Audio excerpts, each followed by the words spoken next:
mostrar às pessoas que todo mundo é igual e que você pode chegar onde você quiser, contanto que você se dedique, estude, né? E vá atrás, porque eu acredito que só tem uma coisa no mundo que ninguém tira de você, que é seu conhecimento. E que se todo mundo der essa importância, que tem a educação, né? A nossa nação seria outra, a nossa realidade seria outra. E vamos conversar exatamente sobre isso, sobre mulheres que foram atrás e que fazem da educação um meio de transformar vidas, né? Que é a Sheila Dantas, pedagoga, psicopedagoga, gestora escolar, fundadora e diretora pedagógica do Mundo, uma escola aqui de Natal que eu conheci um dia desse, a história delas. E a Kelly Dantas, advogada, pós-graduada em gestão educacional e diretora administrativa também na mesma escola. Mulheres, sejam bem-vindas ao Gisele, mulheres que inspiram, as mulheres que inspiram do CBN com elas. É um prazer recebê-las aqui. Obrigada. Prazer igual. Boa tarde, meninas. Boa tarde, ouvintes. Que felicidade estar aqui. Pois é. Boa. Quero saber aqui. Vamos começar com a mãe. Agora, qual é a mãe? Merecem mães, né? Qual é a mãe da história aqui? Fica difícil. Fica bem mesmo aí. Mas vamos lá. Como começou essa história da educação? Como é que você entrou na educação, tanto que inspirou a sua filha e trouxe junto? A minha história é uma coisa assim, bem de sonhos, né? E naquilo que eu sonhei, quando eu me vi já com a idade suficiente para ter a minha profissão, eu escolhi de ser pedagoga. E o meu sonho sempre foi ter a minha escola para ter a minha personalidade e ficar do meu jeito. E consegui, graças a Deus. Meus filhos estudaram nessa escola, meus netos estudam nessa escola. E hoje a minha filha está dando continuidade, e o meu filho também, a essa instituição de qualidade e de referência na Zona Norte. Mas, Sheila, construir um sonho não é de um dia para o outro. Isso. Né? Você chegar, você não se formou em pedagogia, alguém chegou e lhe deu R$200 mil para você montar uma escola. Não, isso não mesmo. Né? Como é que é esse percalço aí da menina que se formou até a construção? Olha, eu não gosto de me vitimizar. Eu acho que a gente tem que falar em superações. Mas, na verdade, eu só comecei a ir à escola aos 9 anos de idade. Só conheci realmente uma escola aos 9 anos de idade. Mas, aos 4 anos, eu me alfabetizei sozinha, numa casa de praia, onde não tinha... Era de areia, de palha, na Barra do Cunhaú.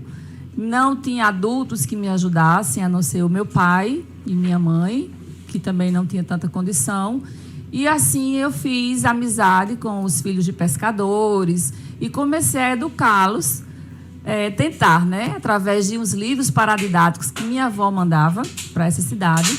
E a gente se sentava, tipo assim, após o almoço, que só era caranguejo. E você tinha 9 anos nessa época? 4 para 6. Aí passei vários anos. E você pegava o livrinho, Isso, comecei a aprender sozinha, contar sozinha. Aí meu pai também ajudava muito, né, nessa época. E aí depois disso as coisas foram... Eu fui tendo convívio com essas pessoas da comunidade, fui ver a necessidade dessas pessoas. Sheila, mas eu queria entender, desculpa, porque como você começa a contar, eu quero mentalizar. Você morava nessa casinha que você falou, com seus pais. Com seus meus pais não eram pescadores? Não, meus pais... Era meio isolado isso tudo. Meu pai era militar, foi na Revolução de 1964, então, por isso que eu não tive acesso à escola. Nós tivemos que fugir, na época, da cidade, né? Fomos para bem longe, porque na época ele não tinha nada a ver com política, não tinha nada. Ele era um professor. E daí, professor sabe como é, né? Passa conhecimento, passa coisas novas, tenta fazer o aluno refletir, pensar. E, praticamente, ele foi condenado por causa disso. Pensar é ruim, né? Isso. E aí não podia ter livros, né, de Karl Marx, não podia ter livro disso, não podia ter livro daquilo. Então, a própria... Capa vermelha. Então, por essas diversidades, a gente teve sempre que morar longe. Em sítios, em praias, sempre coisas muito simples, abandonadas, porque a gente não tinha como sobreviver nem subsistir. Então, eu com 5 anos, 6 anos, eu já cozinhava. Era você, sua mãe e seu pai? Só, né? Aí, aos 8 anos, foi que meu irmão nasceu. E daí foi que a gente veio para a cidade, para a casa dos meus avós. E daí meu pai se entregou, e que não era a polícia, ele era da Marinha. E foi absolvido, na época já em 69, né? E aí eu já estava com 9 anos e pude frequentar a escola. Que história legal, gente. E complicada, né? Você parar pra ver, Muito. parece coisa de filme mesmo. E eu nunca, surreal. olha, e assim, quando eu tinha 7, 8 anos, Você consegue lembrar de muita todos os detalhes. Eu me lembro até quando eu estava revirado na barriga da minha mãe. Se você Ai, que quiser delícia, agora- Lembrando que eu almocei ontem. Se você quiser saber agora, o pijaminha que eu estava, tal hora e tal dia, da noite e do dia, na sala que meu pai estava dando aula, eu sei e lhe digo com toda a sinceridade. Sei de tudo, tudo que aconteceu na minha vida, né? Então, minha mãe sempre foi uma dona de casa bem acomodada. E eu sempre fui uma pessoa muito inquieta e muito independente. Tanto que até isso a inquietava, pela minha inquietação e minha independência. E daí tudo surgiu. Eu colhi batata doce nas lavouras dos meus alunos que eu ensinava à noite, com 7 anos, né? De jovens e adultos. Matemática, eu ensinava. E assim foi. Até os meus 9 anos, eu fazia desfile com os meninos lá, a criançada lá da lavoura. Eu era assim, criava uns estilos de roupa para eles. Comecei a ensiná-los também. Enfim, eu fiz de tudo um pouco. E fui ficando muito madura. Aos 16 anos já comecei a trabalhar profissionalmente para ajudar até na minha família. E aos 9 anos você entrou em escola regular? Em escola regular e particular, porque minha avó começou a nos ajudar. E aí a gente já começou a melhorar financeiramente, a voltar a ser civilizado, né? E tive que dar continuidade. E assim fui uma brilhante aluna, fui uma excelente aluna. Todos os diretores gostavam de mim, me davam bolsa de estudo para lá e para cá. E quando eu terminei, na própria escola que eu terminei, já fui convidada para trabalhar na biblioteca. Depois da biblioteca para assumir uma coordenação da educação infantil. Depois passei no vestibular, depois passei no concurso do Estado. E 3, já me aposentei e já estou com a minha escola e meus filhos dando continuidade. Então, a história é muito longa. Foi legal mesmo. Quando você olhou e disse assim, eu quero ter a minha escola, né? O que lhe fez ter uma escola? Para que não seja uma escola a mais, né? A gente vê diversas coisas, modalidades. A gente um dia desse recebeu uma professora aqui que também criou o sonho dela, e o sonho dela era uma escola, e a escola dela era bem, como é que chama? Progressista, né? Uma escola diferenciada, porque ela queria algo X, por isso que eu lhe pergunto, o que você queria fazer de diferente com a sua escola? No início, na minha adolescência, eu queria uma escola que ninguém pagasse, fosse uma filantrópica, né? Mas eu vi que a realidade não é assim. A gente tem que ter as coisas e tem que sobreviver para poder manter. Então, quando eu vi a possibilidade de entrar numa sociedade da escola, entrei na sociedade, depois eu comprei essa escola para ela ter a minha identidade. Aquelas necessidades que eu vi durante tantos anos, aquelas crianças tão inteligentes e perdidas no mundo porque não foram aproveitadas uma Isa da vida, que a professora não acreditou, mas eu sempre fui uma pessoa que eu acreditei em todas as crianças, em todos os potenciais, porque todos têm seu potencial, todo. E eu queria ser essa cara, essa escola ter essa cara, de fazer com que as crianças, por menos inteligente que alguém achasse, ela fosse capaz, porque todos têm condições do seu ritmo, no seu momento, contanto que tenha credibilidade e que tenha alguém que dê essa continuidade a eles. Kelly ficou vendo a mãe crescer nisso tudo. Cresceu no meio da escola, cresceu no meio das coisas. Como é que é isso aí? Como é que você entra nesse mundo? Como é que eu entro? Boa pergunta, hein? Exatamente. Eu cresci escutando essa história. Meu avô contava já a história da minha mãe, né? O quanto ela sempre foi esforçada, foi determinada, porque realmente também trouxe um pouquinho na veia, né? Ele também tinha essa missão de educar. E aí, na realidade, eu neguei muito tempo, meninas. Eu vi que você se formou em Direito, né? Primeiro, Exatamente. Eu neguei bastante tempo. E excelente advogado. Neguei bastante tempo. Dizia que a educação não era minha área, que não tinha nada a ver comigo e que eu ia advogar, que eu queria ser advogada. Então, mãe, por acreditar mesmo em todas as coisas e em todas as pessoas, disse, vamos fazer ela feliz. Então, se ela quer ser advogada, vamos botar ela para ser o que ela quer. E aí, mas eu fui aluna mundial, né? Terminei meu ensino médio no mundial. E em seguida entrei na universidade e fui fazer meu curso de Direito. Me formei, fui ser advogada, tinha meu escritório, estava super bem. Só que de um jeito ou de outro a escola sempre me chamava. Eu estava por lá nos corredores sempre. Nossa coordenadora geral, que está com a gente desde sempre, ela sempre fazia assim: chefinha, você ainda vai ser nossa. E eu dizia: não quero, deixa eu lá no meu canto. E aí, na realidade, a gente foi se apegando mesmo à escola. E, de alguma forma, eu estava sempre por lá. Entrou no setor jurídico. Aí entrei no setor jurídico. E fui ali devagarzinho. E aí e passei a acompanhar diariamente o que era a rotina e a vida da escola. Então, eu ia para as reuniões pedagógicas, bem caladinha. Só levava um caderninho. E ficava escutando manhinha, as coordenadoras, conversando sobre todas as coisas da escola. E eu anotava tudo. Bom, se eu estou aqui, né, então eu tenho que entender um pouco. E eu brinco que eu recebi meu diploma de pedagogia lá. E aí, assim, foi durante muito tempo. Então, eu participava de todas as reuniões, calada, entrava muda, saia calada. Só aprendendo mesmo. Participava das formações que tinham na escola, através do sistema positivo, que é o sistema que a gente trabalha. E eu tava lá e eu digo: poxa, esse negócio da educação não era aquilo que eu pensava. E, em determinado momento da nossa vida, ficamos só nós duas e meu irmão. E aí eu disse: pronto, então chegou a hora de eu entrar de cabeça nisso tudo. E aí vem a coisa do empreendedorismo, né? A educação já havia me apaixonado. E, de fato, hoje eu não me vejo fazendo uma outra coisa. Mas eu também sou muito dinâmica. Eu faço 1000 coisas ao mesmo tempo. O Lula estava até brincando que eu podia ser jornalista.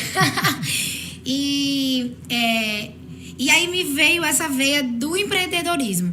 Então, como é que eu podia, mesmo tão nova, aproveitar toda a tradição, tudo que ela tinha já pronto, diferente dela, né, que teve que ralar muito para chegar lá. Eu tive a sorte, né, e eu sou muito grata à vida, a Deus, a ela, inclusive, de ter a chance de ter essa continuidade sem precisar ter passado por tanta coisa como ela passou, né? E aí, a título até de gratidão mesmo, eu acho que a gente que me fez me apaixonar ainda mais ali, né? Disse: poxa, sim, e se eu não quiser, meu irmão não quiser, quem vai dar continuidade a uma história tão linda como essa? Então, vamos lá. E aí me veio essa veia também do empreendedorismo, que eu disse: não, eu acho que eu me encontrei aqui, né? Então, na verdade, eu já era empreendedora quando eu trabalhava de maneira autônoma como advogada e encontrei esse lugar lá na escola. Então, eu fui somando, né? Fui para a parte administrativa financeira, mas hoje eu já estou lá também atuando na parte pedagógica, né? Timidamente, mas estou lá, junto das coordenadoras, dos meninos, e pensando sempre nessa possibilidade desses voos mais altos, de encorajar as nossas crianças nesse discurso que a mãe colocou. Eu acho que o Mundial tem um diferencial, e tipo, não é porque eu sou aluna, nem porque estou lá trabalhando, mas por ter, até mesmo, antes de negar, no momento que eu neguei mais a escola, eu já enxergava aquilo acontecendo. Então, assim, o quanto os alunos do Mundial tinham a sorte de ter uma escola que proporcionava para eles serem o que eles quisessem.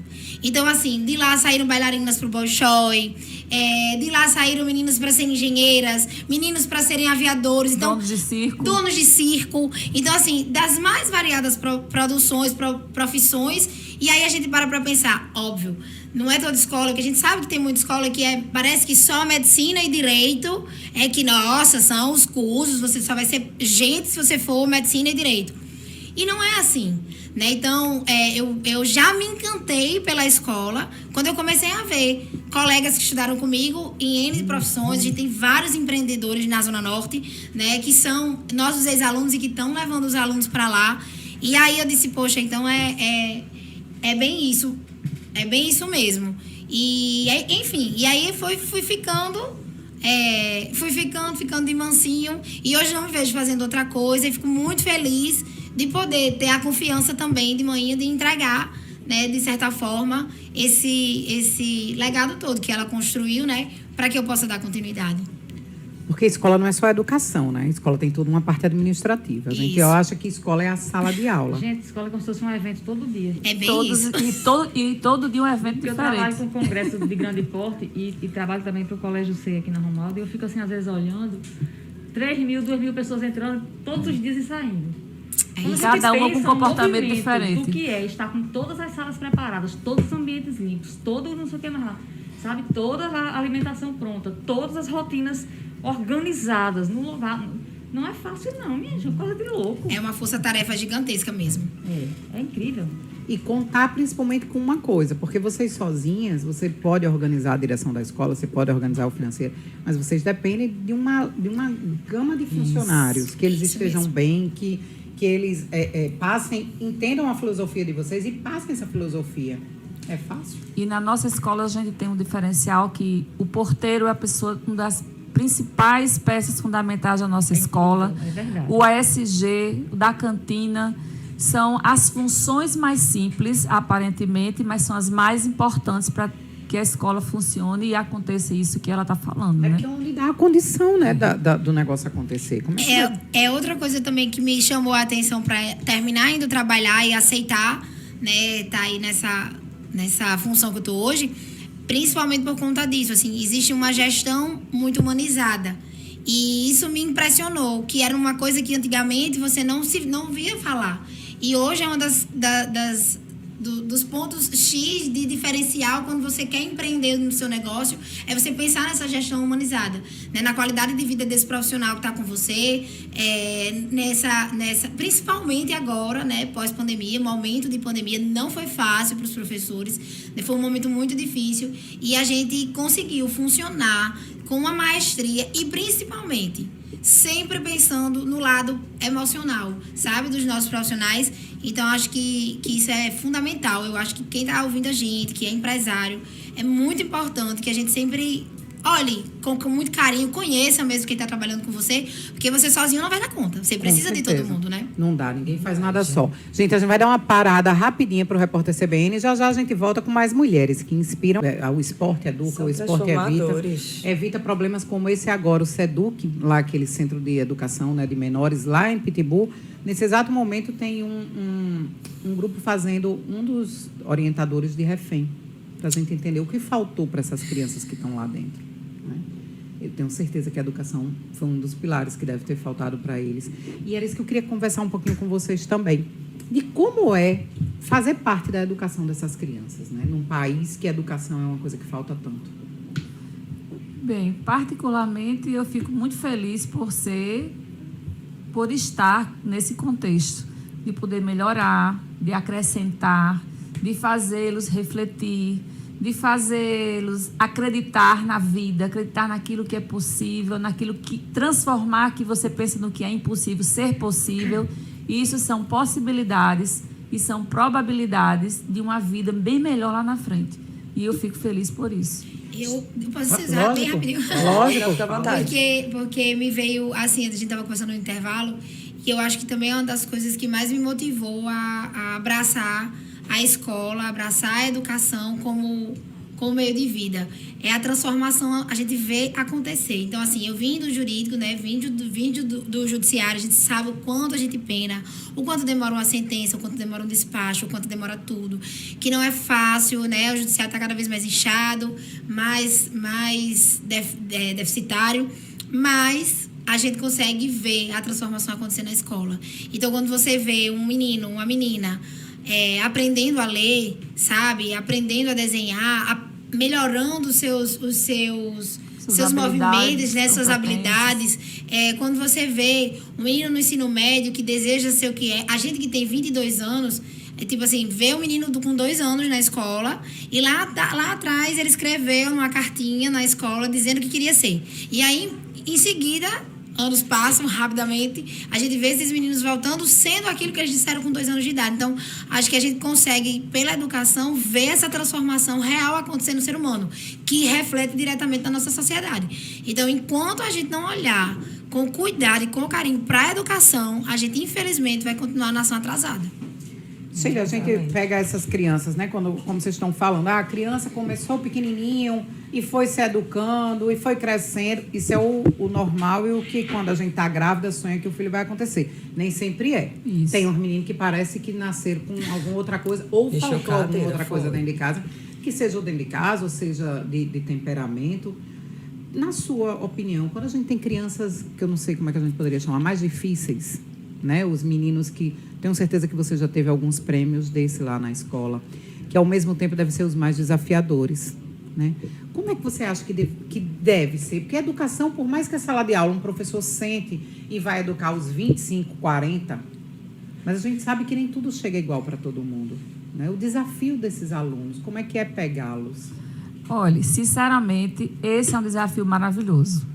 Inclusive, agora, há pouco tempo, no lançamento da nova marca, né, Mundial Agora é Mundi, nós tivemos um aluno que hoje é blogueiro, é um monte de coisa aí na vida.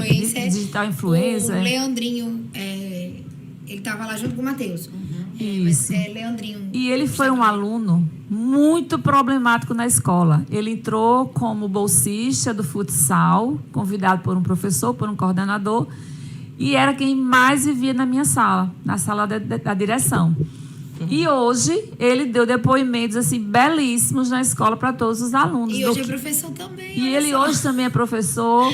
Ele tem todas essas outras atividades e chegou lá na escola e disse: gente, eu vivia mais na sala dela do que na sala de aula. E hoje eu agradeço a ser o que sou por causa dela. E ele disse isso repetidas vezes. Então a gente fica gratificada. Existem também aqueles que a gente não consegue, que são difíceis por natureza, por índole. Temos também os atípicos, muitos. A nossa escola está sendo até quase uma referência de alunos com algum problema neurológico, algum outro problema. E que a gente tem, eles têm acesso na escola, temos um excelente atendimento a essa criança, a essa família, com toda uma equipe especializada nisso. E é nisso que eu digo a você que eu entrei na educação por acreditar nisso. E é que a gente acontece na nossa escola de verdade. Não é só rede social, não é só comentários nos jornais. Não, é o que acontece no dia a dia na escola. E o que acontece no dia a dia na escola não é nada do que sai na rede social. Na rede social é filtros, coisas pequenas e poucas. Mas dentro da escola, a cada dia é uma surpresa. Até porque não cabem 24 horas dentro. Não tem como, mesmo que quisesse. São recortes da vida, né? Isso. Que está lá dentro. E esse tipo de aluno que você fala, eu acho muito interessante, porque eu, por exemplo, sempre fui uma aluna... Uma aluna que eu sempre gostei muito de falar. Então, assim, eu estudava, tirava boas notas, mas eu conversava muito. E eu falava muito, sentia muita necessidade de falar. Então, era aquela aluna da sala que o professor precisava planejar a aula, que perturbava, né? Principalmente antigamente. Então, assim, precisava que o professor planejasse sua aula, mas precisava planejar para Kelly também. Porque Kelly fala demais. O que a gente tem que fazer com Kelly para Kelly ficar quieta? Para Kelly... Dá uns exercícios dobrados para ela ficar ocupada ali quando a gente está explicando. Exatamente isso. Mas não mudou muito não, né? Não. Graças a Deus, não. Olha, nunca reprovei, né? Nunca nada, mas eu acho que a gente conversa muito e a gente tem feito treinamentos com a nossa equipe intensos. Eu tenho planejado muito isso com eles. E eu acho que o mais interessante na educação é isso mesmo. É o professor pegar a turma indisciplinada, um aluno indisciplinado ou um aluno que não tem muito... Aparentemente, né? Indisciplinado, aparentemente desinteressado. E buscar... nele o que ele tem para dar, porque todos os alunos têm algo para dar. Então, se você treina também o seu professor, ou você como professor treina o seu olhar para essa turma, treina o seu olhar para aquele aluno, você vai conseguir extrair dele talvez um potencial excelente que você esteja podando para entrar num padrão. E que padrão é esse? Né? Então, acho que a gente vê isso muito. Eu sou um nítido exemplo. Então, na realidade, eu tinha muitas ideias. Todo o trabalho de artes eu estava envolvida na escola, né? Eu estudei, parte da minha vida eu estudei no SEI. E teve uma lembrança que eu tive lá muito interessante, assim. Teve uma mostra de artes na escola e a gente queria fazer uma árvore de Natal nordestina, eu nunca esqueci. E a escola tinha uma árvore dentro da escola.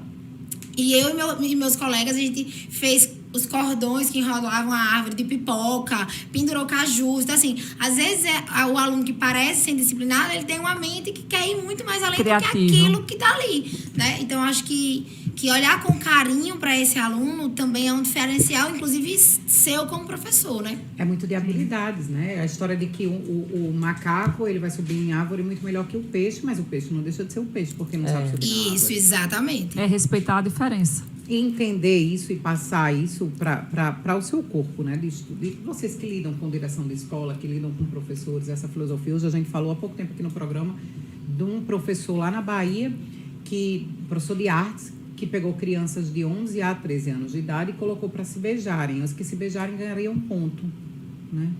É uma situação que você olha, a gente estava falando que uma das maiores dificuldades que a gente tem num país subdesenvolvido como o nosso Brasil e que tudo é politizado, é a questão da sexualidade dentro da escola, de se discutir a sexualidade, não a orientação sexual, e sim sistema reprodutivo, proteção à gravidez, coisas totalmente diferentes. as infecções. Vocês conseguem ter esse tipo de debate dentro da escola? Conseguimos. E agora, principalmente, de uns anos para cá, né, que está muito aflorado a sexualidade, e meninos que chegam assim, e as meninas com tranquilidade. Chega para a psicóloga, chega para a coordenação, com algum problema na sala, ou chora, ou isso. O problema não é na sala, vem de casa. Ou não aceita, ou aceito, ou percebem alguma coisa estranha e já vão dizendo que é um problema, que é uma doença, e a criança sabe que não é doença, que não é problema, e é uma coisa... E quando chega na escola, eles são eles mesmos, porque é o lugar de referência, de acolhimento. Então, é esse que a gente faz na escola. A gente acolhe. A gente não vai sugerir, faça assim, faça assado. Não. Nós convidamos a família, vem até a escola, vamos conversar. Então, temos a psicóloga, temos as pessoas preparadas para conversar com a família, para que essa família dê a maior assistência ao filho, e não ao contrário. Inclusive, temas que são mais nevrálgicos, né, digamos assim, principalmente atualmente na nossa sociedade, tudo está bem polarizado, a gente tem que ter... Ave Maria, né? tá cansativo, né? Isso, tudo a gente tem que ter muito cuidado de falar e tudo, mas a gente consegue, na verdade, há alguns anos, desenvolver trabalhos específicos dentro da escola, onde a gente trabalha muitos tabus. Nós fizemos, por exemplo, há 2 anos atrás, fizemos um momento da consciência negra há 3 anos. As meninas fizeram uma mostra fotográfica, soltando os cabelos, abraçando quem ela era, mas foi de uma maneira tão natural que a própria comunidade escolar abraçou isso aí também. Esse ano a gente teve um dos trabalhos da mostra científica que falou sobre a pobreza menstrual. Então, acho que a educação ainda é a forma das pessoas entenderem que existem assuntos que eles vão ser tratados, por mais nevrálgico que a família acha que seja, a escola precisa educar. E eu acho que, lamentável a postura, né, desse profissional. Se realmente foi dessa forma que aconteceu, é lamentável, né? Isso não é uma postura de um profissional da educação e nem de nenhum profissional, né? Acho que a gente tem que ter ética, né? Tem que cumprir com o que pede a sua profissão, seja ela qual for. Agora, é muito importante, eu acho que isso é a coisa mais importante. A família precisa estar junto do seu filho. Precisa naturalizar, por exemplo, que um menino de 12, 13 anos e uma menina de 12, 13 anos está entrando na adolescência e que tem curiosidades. Então, ensine você na sua casa. Fale, não ache que é tabu falar de sexo, de camisinha. A minha mãe sempre foi extremamente aberta. Sempre. Sempre todas as dúvidas que tinha, se tirava dentro da nossa casa. Então, é muito mais importante você estar próximo do seu filho, entender o que ele é, entender quem ele é, quais são as suas necessidades de acordo com a idade. Você está preparado como pai de responder uma pergunta de uma criança de 4 anos que quer saber como nasceu e de uma criança de 13, 14 anos que quer saber o que vai fazer e como vai fazer na questão da sexualidade. Então, acho que é preciso entender as famílias, pais e mães que estão aqui, principalmente vocês que estão ouvindo a gente. As demandas da atualidade. As demandas da atualidade. Nós precisamos acompanhar essas gerações. A minha filha tem 4 anos, mas a minha filha já é completamente diferente do que eu fui. E a geração da minha filha vai ser completamente diferente da que está agora meu sobrinho, por exemplo. Então, ou a gente acompanha de perto, como função de pai e mãe é essa, é estar perto, é estar próximo, é entender o que está acontecendo, é acompanhar. Mas nem sempre, né? Infelizmente, vocês que lidam diretamente com isso, vocês veem que o pai chega, paga a mensalidade, ele vai buscar e vai deixar o filho, paga o lanche, faz aquilo outro, mas educar é outra coisa. Na vida corrida, a pessoa acaba imputando para a escola a educação que eles deveriam dar em casa, né? E nem sempre deve ser assim. Nessa amostra que ela falou da pobreza menstrual e tudo, nós abrimos para pelo menos 2 familiares de cada aluno, para não ter aglomeração. E uma mãe estava lá assistindo, o menino de 15 anos é que estava explicando sobre como usar o absorvente, que tipos de absorvente que pode. Hoje tem o coletor, tem isso. Ela ficava assim, pasma, em choque, porque era um menino, rapaz. E ele disse, eu sei que algumas pessoas estão aqui chocadas porque sou eu que sou o menino que estou falando, mas eu hoje faço parte de uma outra geração, assim, sabe? Ele deu uma lição, sem ninguém perguntar, E ele sem vai ser ninguém pai. questionar. Ele vai ser pai quando ele for pai de uma menina. vai Ele não vai aprender. poder falar pra filha dele que ela menstruou e vamos lá, vou te ajudar. Né? Então, vamos assim, saber assim uma mesmo. situação de um debate jurídico de família, em que a mãe, um dos argumentos da mãe é porque a filha estava perto de ter a primeira menstruação, a menarca, e que ela deveria ficar com a mãe por conta disso. E a mãe médica e o pai médico. É uma Então, outra, assim, uma coisas outra que- geração. É cultura, né? Isso, Questão né? de cultura. E é uma outra Mas geração então, que tem que estar com a cabeça mais aberta também, né? Exatamente. E essa outra geração, ela também é muito ligada à tecnologia. E vocês no Mundo têm uma parceria, né, que insere esses jovens, né, adolescentes, crianças e adolescentes, que eu acho que deve pegar criança também, Isso. junto com uma parceria que vocês têm com a Robociência, não é isso? Isso. Pode explicar, Isso. Kelly. A gente tem algumas parcerias, meninas, voltadas para a tecnologia, justamente pensando nesse caminhar.